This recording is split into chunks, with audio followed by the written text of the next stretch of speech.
Welcome back to CKLA Chats. I am DLC Foster-Yankey, and in this video, we'll be chatting about Lesson 3 in Unit 7, A Midsummer Night's Dream, and it is all about understanding Shakespeare's language. So let's get started.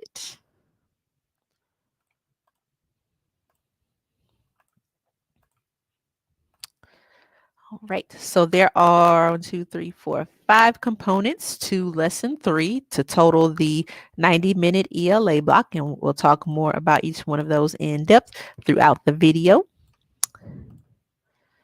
Okay, the first is a character warm-up for 15 minutes. For this activity, the class is divided into 6 groups, and each group is given a character card placed face down for one of the main characters in Act 1, Scene 1. Students turn to activity page 3.1, and all of the groups flip their cards over at the same time.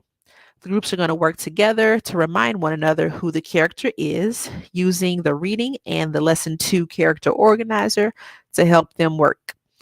Then individually, they'll write a short first-person paragraph describing what happened in the story in the previous lesson from the perspective of the character that they have. The teacher will remind them to make sure their character discusses how he or she feels about what was happening and who has made him or her feel angry or happy. The group stop writing after 5 minutes and share what they've written with their group members. The teacher allows them to add to their paragraph based on their group conversation. Then, one student from each group shares his or her paragraph with the class, and if time allows, the teacher asks what the characters seem to disagree about. Next, they will move on to the tossing lines game activity. For this activity, the teacher will explain to students that before they read and act out a portion of the play, they are going to warm up their Shakespearean actor skills. Character cards for Theseus, Aegeus, Hermia, Demetrius, and Lysander are posted, or their names are written on the board, and the class practices pronouncing all the names. Then the teacher gives one line from the list here to each student, and students read their lines quietly to themselves. The teacher goes around the class asking students to read their lines aloud and answering any questions about pronunciation. Then students form a circle, and the teacher tells them they are going to toss a ball around. Before tossing it, they should make eye contact with a classmate to whom they are tossing it, say his or her name, and call out their line. The teacher explains that the purpose of this exercise is to help students practice listening and paying attention to their fellow actors. So then students will proceed to toss the ball and toss their lines. Again, the teacher ensures that every student has a chance to say his or her line and toss the ball. Alternately, the teacher could also divide the class into multiple line tossing groups that engage in the exercise simultaneously. And for classes that can't handle tossing a ball, students can call out a name, make eye contact, and point to the person to whom they toss the line. Hey, so after the line tossing game, they're going to move on to reading an excerpt for 30 minutes. The teacher has students turn to Act 1, Scene 1 of their readers and explains that plays are divided into smaller units called acts, and acts are divided into smaller units called scenes. When plays move from scene to scene, they often change locations or indicate that time has passed.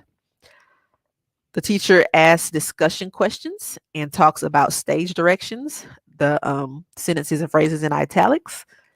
The teacher goes on to teach students how to read drama or plays. So students label the stage directions on page 6, then locate the character names along the left-hand side of page 6. The teacher explains that these names tell us who is speaking, but they shouldn't be read aloud.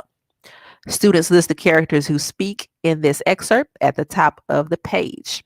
As they work, the teacher circulates and checks in, prompting students to add characters to their list if necessary. They continue this activity with the teacher going around the room and having each student read a sentence from the script aloud in sequence, telling students they should stop reading at the end of the sentence. and that a sentence ends at every end of sentence punctuation mark, including periods, question marks, and exclamation points.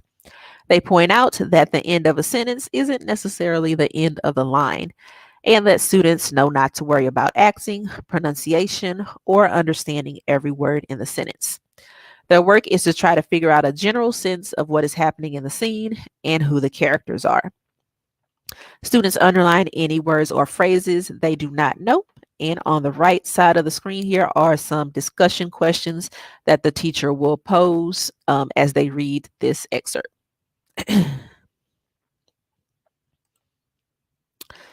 Right, so they continue reading the excerpt, and again, the teacher has some discussion questions to pose. And they continue that throughout the rest of the excerpt, reading and posing questions. Same here, they'll read, pose questions. Same thing.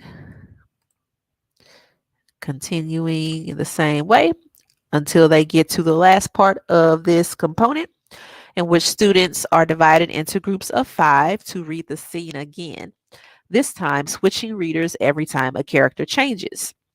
Each group uses context to guess at the meanings of the words they underline, jotting down their ideas in pencil in the margins of the script. Okay. Next, they move on to the Shakespeare's language component for 20 minutes. The teacher tells students that they are going to look at the scene in 2-line sections and make sure they really understand what each section means. Students turn to activity page 3.2, and the class works through the first 2 examples together. Then students complete the last example individually or with a partner. As they go, the teacher asks students if any of their underlined words are in the section, then reviews the answers to the final section. As a check for understanding, students read the answers of the last example. Classmates signal their agreement with a thumbs up or a thumbs down. As needed, the teacher supports students by going back to the text to find the evidence of the answer. Students are asked if they would like to discuss any other underlined words. The teacher asks for their guesses from context and how they came to that conclusion. If the class doesn't get to all the unknown words, the teacher has them look up the remaining words in a dictionary for homework and compare the answers with their guesses.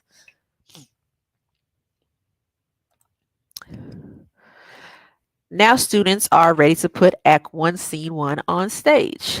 Some students will act while others will direct. 5 students are assigned the parts of Theseus, Aegeus, Hermia, Demetrius, and Lysander.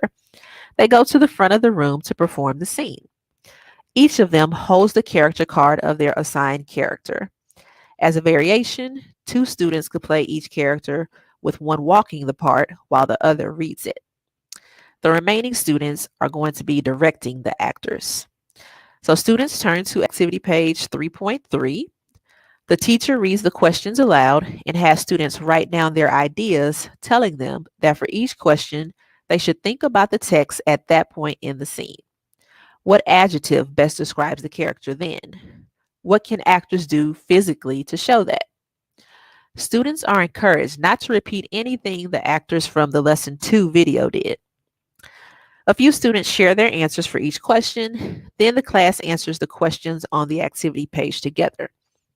Alternately, the teacher would ask for 2 suggestions for each question, then let the class vote on which one to implement.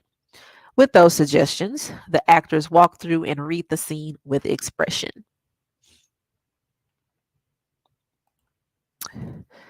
So to continue, students go back to the character organizer activity page, which is 2.1, once more. They discuss the question posed by the teacher, then add any new adjectives to their character organizer.